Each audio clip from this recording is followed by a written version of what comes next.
வணக்கம், welcome to அமெரிக்கம் talkies. உனக்கேன் இந்த அக்கறை, யாருக்கும் இல்லாத இந்த அக்கறை, இந்த சுயநலத்திலே பொதுநலமும் கலந்திருக்கிறது. ஆகாரத்திற்காக அழுக்கை சாப்பிட்டு தடாகத்தை சுத்தம் செய்யவே மீன். அதை போல இந்த டயலாக்லாம் உங்களுக்கு தெரிஞ்சிருக்கும். பராசக்தி, இந்த பேரை கேட்டாலே ஒரு தனி பவர் வருதில்ல. அது ஸ்பிரிச்சுவலாக இருந்தாலும் சரி, இல்லை டைரக்ட் மீனிங்காக எடுத்துக்கிட்டாலுமே சரி, இது ஒரு நல்ல பவர்ஃபுல்லான ஒரு பேர். ஸோ நடிகர் சிவகார்த்திகேயன் அவர்களுக்கு இது 25வது படம், மியூசிக் டைரக்டர் ஜிவி பிரகாஷ் அவருக்கு இது 100வது படம், ரவி மோகன் அவர்களுக்கு வில்லனா முதல் படம்.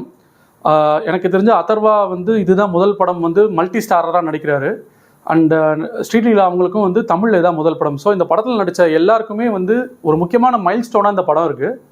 ஸோ அந்த பராசக்தி எப்படி இருந்தது வாங்க. இது ஒரு ஹிஸ்டாரிக்கல் ஃபிக்ஷன் மூவி. சமீப காலமாக தமிழ் சினிமாவில் இந்த ஜானரில் நிறையா படங்கள் வருது. முதல்ல பைசன், அப்புறம் காந்தா, அந்த வரிசையில் இப்போ பராசக்தி. ட்ரெய்லர் பார்த்துருப்பீங்க. 1950s 60s பீரியடில் மொழி போராட்டங்கிறது எந்த அளவுக்கு தீவிரமாக இருந்தது, அதில் ஸ்டூடெண்ட்ஸ் என்னென்னலாம் கஷ்டப்பட்டாங்க, என்ன மாதிரியான போராட்டங்கள்லாம் மேற்கொண்டாங்க அப்படிங்கிறது தான் இந்த படத்தை கமர்ஷியல் எலிமெண்ட்டோடு சேர்த்து கொடுக்க ட்ரை பண்ணியிருக்காங்க. பொதுவாக இந்த மாதிரியான படங்கள், அதாவது தன்னை சுற்றி நடக்கிற அநியாயத்தை தட்டி கேட்குறது, இல்லை ஒரு சமுதாயத்தில் ஒரு பிரச்சனைனா அதை எதிர்த்து கேள்வி கேட்குறது, இந்த மாதிரியான ஒரு ரெவல்யூஷனரி சப்ஜெக்ட் இருக்குல்ல, இந்த மாதிரியான படங்கள் அந்த ப்ராப்ளம் மேபி இப்போது இருக்கிற காலகட்டத்துக்கு ரெலவெண்ட்டாக இல்லைனாலுமே கதையாக பார்க்குறப்போ அந்த ப்ராப்ளமை பார்க்குற ஆடியன்ஸ்க்கு கடத்திட்டாங்கனாலே அது கொஞ்சம் கனெக்ட் ஆகிடும். ஸோ தட் அந்த படத்தில் நடக்கிற நல்லது கெட்டது எல்லாத்துலேயுமே ஆடியன்ஸ் அதுக்கேற்ற மாதிரி ரியாக்ட் ஆக ஆரம்பிப்பாங்க.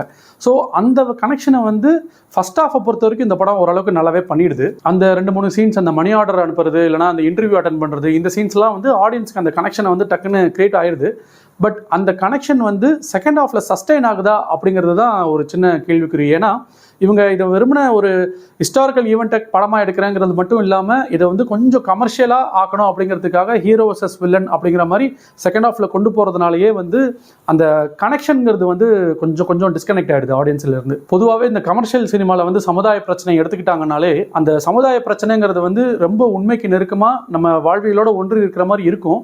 ஆனால் அதை அந்த ஹீரோ சால்வ் பண்ணுற விதங்கிறது ரொம்ப சினிமாத்தனமாக இருக்கும் இல்லையா. அந்த ப்ராப்ளம் தான் இந்த படத்துக்கு இருக்குது. ஏன்னா செகண்ட் ஹாஃபில் பொறுத்த வரைக்கும் சில சீன்ஸ்லாம் ரொம்ப சினிமாத்தனமாக இருக்குது. அதெல்லாம் ப்ராக்டிக்கலி பாசிபிளா, அதோட பொலிட்டிக்கல் கரெக்ட்னஸ்லாம் எனக்கு தெரியல. பட் படமாக பார்க்குறப்போ இந்த மாதிரிலாம் நடக்க வாய்ப்பு இருக்கா அப்படிங்கிற மாதிரியான ஒரு கேள்வி தான் நம்மளுக்குள்ள வருது. அதே மாதிரி இந்த கமர்ஷியல் ஆஸ்பெக்ட்ஸ்க்காக பை டிஃபால்ட்டாகவே இவங்க வைக்கிற சில இந்த லவ் எபிசோட்ஸ் உண்மையிலே ஸ்பீட் பிரேக்கர் மாதிரி தான் இருக்குது. ஏன்னா கமர்ஷியலுக்காக நீங்கள் வேறு ஏதாவது யோசிக்கலாம். திருப்பி அதே மாதிரி ஒரு ஹீரோன் இருந்தால் ஹீரோயின் இருந்து தான் ஆகணும், அவங்க 2 பேருக்குள்ள கண்டிப்பாக லவ் இருந்து தான் ஆகணும் அப்படிங்கிறது ரொம்ப கிளிஷேவாக இருக்குது. நிறையா படங்கள் அந்த மாதிரி வந்துருச்சு. அதனால் புதுசாக ஏதாவது யோசிச்சு வேறு ஏதாவது கிரியேட் பண்ணியிருக்கலாம். இன்ஃபேக்ட் எனக்கு ஸ்ரீலீலா அண்ட் அதர்வா அவங்களுக்குள்ளே இருந்த அந்த ஃப்ரெண்ட்ஷிப் ரொம்ப நல்லா இருந்தது. அதே மாதிரி ஸ்ரீலீலாவும் சிவகார்த்திகேயனுக்குள்ளேயும் ஒரு நார்மலான ஒரு ஃப்ரெண்ட்ஷிப்போடவே விட்டுருக்கலாம். அப்படி பண்ணியிருந்தாங்கனாலே அந்த 2 சாங்ஸ் அவாய்ட் பண்ணியிருக்கலாம். அந்த சாங்ஸ்லாம் முக்கியமான நேரத்தில் ஸ்பீட் பிரேக்கர் மாதிரி வரதுனால நம்மளுக்கு அந்த ஏற்பட்ட கனெக்ஷன் அப்பப்போ டிஸ்கனெக்ட் ஆயிடுது படத்துல. ஏன்னா ஸ்ரீலீலாக்கு ஒரு முக்கியமான ஒரு கேரக்டர் தான் இந்த படத்துல. ஜஸ்ட் லைக் தட் ஹீரோனா மட்டும் போல அவங்களுமே ஒரு போராளியா வராங்க. ஸோ அவங்க சில விஷயங்கள் பண்றாங்க அப்படிங்கிறப்போ கண்டிப்பா அவங்க ஹீரோக்கு லவரா தான் இருக்கணுங்கிற அவசியம் கிடையாது இல்லையா. அவங்க ஒரு ஃப்ரெண்டா கூட இருக்கலாம். ஸோ அந்த மாதிரி ஒரு டிஃப்ரெண்டான ஒரு ஸ்கிரீன் பிளேவா இருந்திருந்தனாலே இது கொஞ்சம் நல்லா இருந்திருக்கும் பார்க்கறதுக்கு. பட் லவ் எபிசோட்ஸ்குள்ள போறதுனால தான் அந்த சாங்ஸ்க்கான தேவைகள் வருது. அந்த சாங் படத்துல வைக்கிறப்போ தான் தேவையில்லாத அந்த ஃப்ளோல ஒரு ஸ்பீட் பிரேக்கர் மாதிரி ஆயிடுது. அண்ட் காஸ்டிங்கை பொறுத்த வரைக்கும் உண்மையா சொல்லணும்னா ரவி மோகன் அவர்கள் இந்த கேரக்டருக்கு என்னை பொறுத்த வரைக்கும் அவசியமே இல்லை. ஏன்னா இது எனி பேட் காப் அந்த மாதிரியான ஒரு கேரக்டர் தான். ஸோ ரவி மோகன் மேபி அந்த ஸ்டார் வேல்யூக்காக அவரை இன்க்ளூட் பண்ணாங்களா என்னன்னு தெரியல.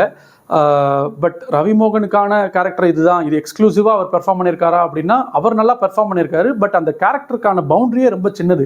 ஸோ அதனால எனக்கு இது ரவி மோகன் தான் பண்ணியிருக்கணுங்கிற அவசியம் எதுவும் ஏற்படல. மேபி நம்மளுக்கு ஏற்கனவே தெரிஞ்ச ஒரு வில்லனாவோ இல்லை தெரிஞ்ச ஒரு நெகட்டிவ் ஷேட் கேரக்டர் பண்ணுற ஒரு ஆர்டிஸ்டே பண்ணியிருந்தாலுமே இப்போ அவர் என்ன கிரியேட் பண்ணியிருக்காரோ அதே இம்பாக்டை அவங்களுமே கிரியேட் பண்ணியிருப்பாங்க. ஓவராலாக படம் பார்க்குறப்போ இது சொல்லப்பட வேண்டிய கதையா அப்படின்னா கண்டிப்பாக சொல்லப்பட வேண்டிய கதை தான். ஏன்னா மேபி இந்த ப்ராப்ளம் இப்போ இரலவெண்ட்டாக இருக்கலாம்.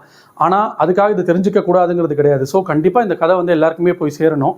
அதுவும் இப்போது பிரிட்டிஷர்ஸ் இப்போ நம்ம இந்தியாவில் கிடையாது. ஆனாலுமே நம்ம பிரிட்டிஷர்ஸ் என்ன மாதிரிலாம் கஷ்டப்படுத்துனாங்க அப்படிங்கிறதெல்லாம் இன்னமும் படமாக வந்துட்டு தான் இருக்குது. அதெல்லாம் நம்ம பார்த்துட்டு தான் இருக்கோம். எதுக்காக அப்படின்னா நம்ம ஹிஸ்ட்ரியை மறக்கக்கூடாதுங்கிறதுக்காக. அந்த விதத்தில் இந்த விஷயமும் படமாக எடுக்கிறதுங்கிறது மிக முக்கியமான ஒரு விஷயம் தான். இது கண்டிப்பாக எல்லாருமே தெரிஞ்சுக்கணும். ஆனால் படமாக பார்க்குறப்போ இவங்க அதை ஒரு ப்ராப்பரான ஒரு படமாக எடுத்திருக்காங்களா அப்படின்னா செகண்ட் ஹாஃபில் கொஞ்சம் அதை மிஸ் பண்ணியிருக்காங்க அப்படின்னு தான் சொல்லுவேன். மேபி இவங்க இந்த கமர்ஷியல் எலிமெண்ட்ஸ்குள்ளே போகாமல் இல்லாமல் கொஞ்சம் ரா அண்ட் ரஸ்டிக்காக எடுத்திருந்தாங்கன்னா இது கிரியேட் பண்ண வேண்டிய இம்பாக்டை நேரத்துக்கு பயங்கரமாக கிரியேட் பண்ணியிருந்திருக்கும். பட் இவங்க கமர்ஷியல் எலிமெண்ட்ஸ்குள்ளே போனதுனால அது செகண்ட் ஹாஃபில் கொஞ்சம் டைல்யூட் ஆயிடுச்சு. அந்த காலத்தில் நடந்த ஒரு மொழி போராட்டத்தில் தமிழ் மட்டும் இல்லாமல் தெலுங்கு, மலையாளம், கன்னடான்னு மொத்த சவுத்துமே எந்த மாதிரியான போராட்டங்கள்லாம் நடந்தது, ஸ்டூடெண்ட்ஸ் முக்கியமாக எந்த மாதிரியான போராட்டங்கள் எல்லாத்தையும் முன்னெடுத்தாங்க, அதில் சில பேர் உயிரே கூட விட்டாங்க அப்படிங்கிற விஷயத்தை வந்து கொஞ்சம் கமர்ஷியல் எலிமெண்ட்டோட சொல்ல ட்ரை பண்ணியிருக்கிற படம் தான் பராசக்தி.